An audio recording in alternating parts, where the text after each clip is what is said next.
One of the problems is that all of the aid is being focused at Mogadishu, that it needs to be spread out. Could you elaborate a little bit? Well, I think one of the problems is that the longer the famine goes on, the greater the pressure on people in the countryside to flock to urban areas.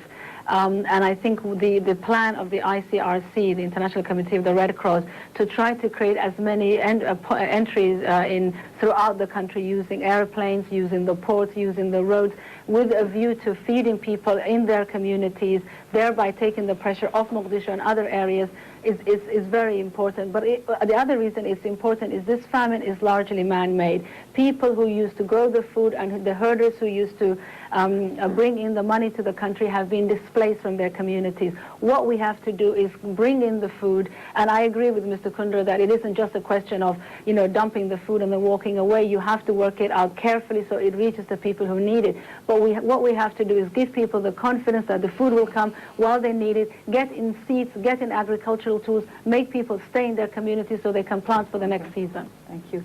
Mr. Kundra, very briefly, how do you react to that, the man-made famine, how does man now stop it? It is man-made. There is drought there, but it's the conflict that's killing people. I agree that we need to do more with the seeds programs, veterinary interventions. I think too many children are going to die in the next couple of weeks. I would agree with what you said earlier. We need to support the relief agencies that are in there. We need to support the UN efforts to get basic security, and then maybe we can see some progress in the coming weeks and months. Thank you very much. Thank you both for joining us. Thank you. James Kundra is the director of the U.S. Office of Disaster Assistance. Raqiya Omar is the executive director of the human rights organization Africa Watch. International Hour will continue in a moment. There was an unusual entry on the manifest for this flight, unknown even to waiting relief organizers.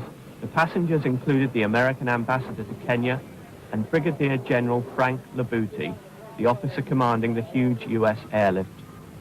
His first visit to Somalia, which we were not encouraged to film, was to evaluate Baidoa as a potential destination for his giant military aircraft.